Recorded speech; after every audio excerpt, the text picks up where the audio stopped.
तो गाजीपुर का तो ऐसा करप्शन का मामला है अभी, एक फाइल अभी चल रही है, करोड़ों करोड़ों रुपया इसमें करप्शन के भेंट चढ़ाया राजकीय धन का, करोड़ों करोड़ों की मैं बात कर रहा हूँ। उसकी अभी टेस्ट किया जा रहा है उस फाइल को, उसमें कौन कौन से लोग उसमें हैं, और सब जो कर रहे हैं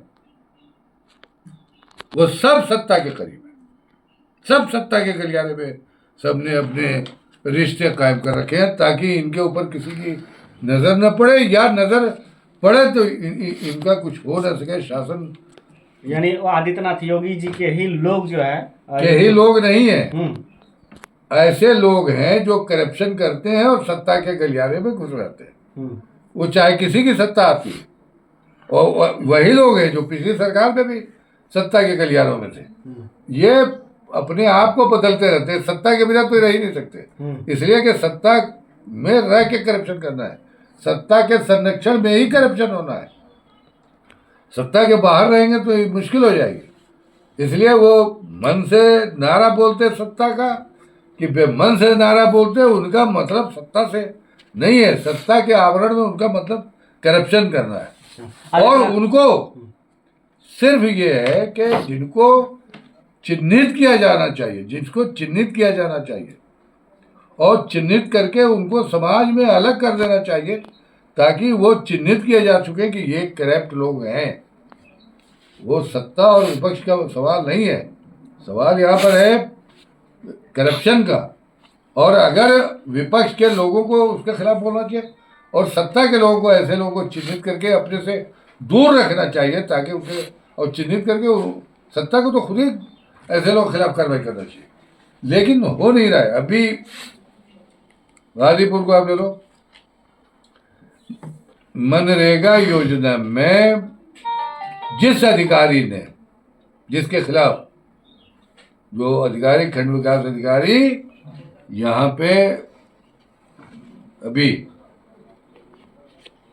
अनुराग राय जी, उनके खिलाफ मैंने, जो भट्ठों के लिए मिट्टी निकालने के लिए जमीनें खोदी गई थी उसको भी पोखरा बना के उसका मनरेगा से पेमेंट कर दिया गया।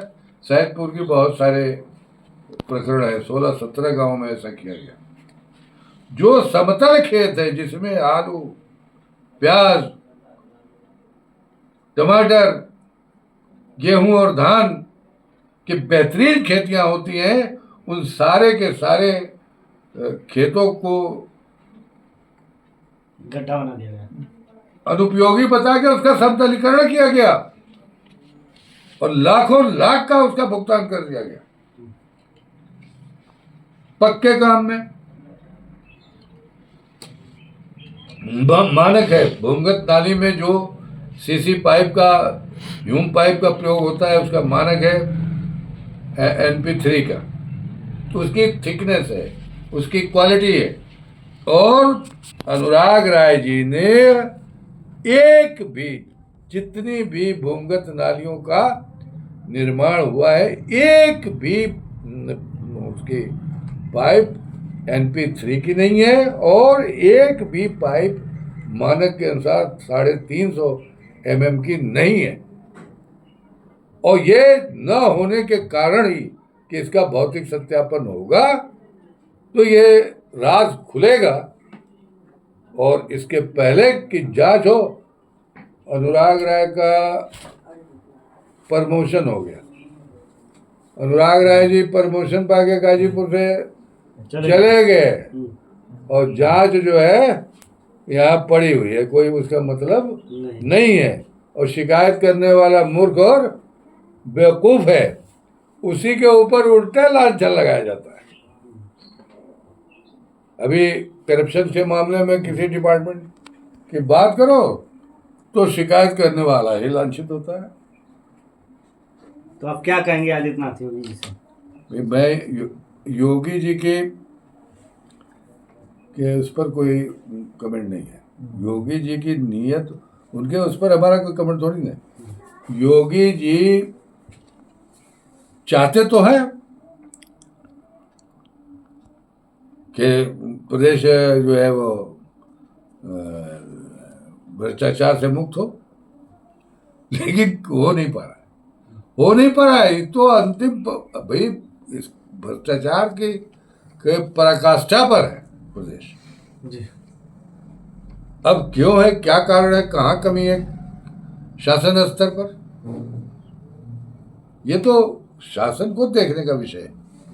शासन का जो हनक होना चाहिए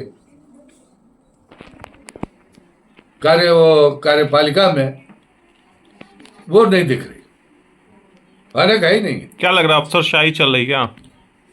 बिल्कुल अफसर, क्या कहते हैं, लाल फीताशाही की। थानों की हालत देखिए, पुलिस का रोल देखिए,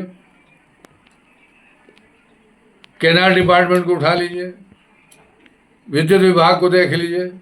एक जेई विद्युत विभाग का पब्लिक में जाता है, विजिलेंस का छापा 10 जगह छापा मारता है और शाम तक 1.5-2 लाख रुपया बनाता है, 1-2 FIR करता है और अपना, इससे तो बेहतर क्या हो सकता है। एक जेई 4 लोगों को बैठा लिया गाड़ी पे, मेरे यहाँ पहुंच गया, उनका किया, इनके यहाँ गया, उनके यहाँ गया, और कुछ लीगल कुछ इलीगल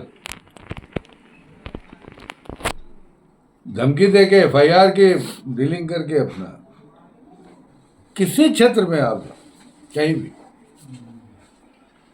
ये स्थितियां जो है, इससे जनता त्राहिमाम कर रही, त्राहिमाम। और जनता ने यह मान लिया कि जैसे अब कोई रास्ता ही नहीं बचा है। अब किससे जाके आप किससे शिकायत करोगे, कहाँ जाओगे आप शिकायत करने?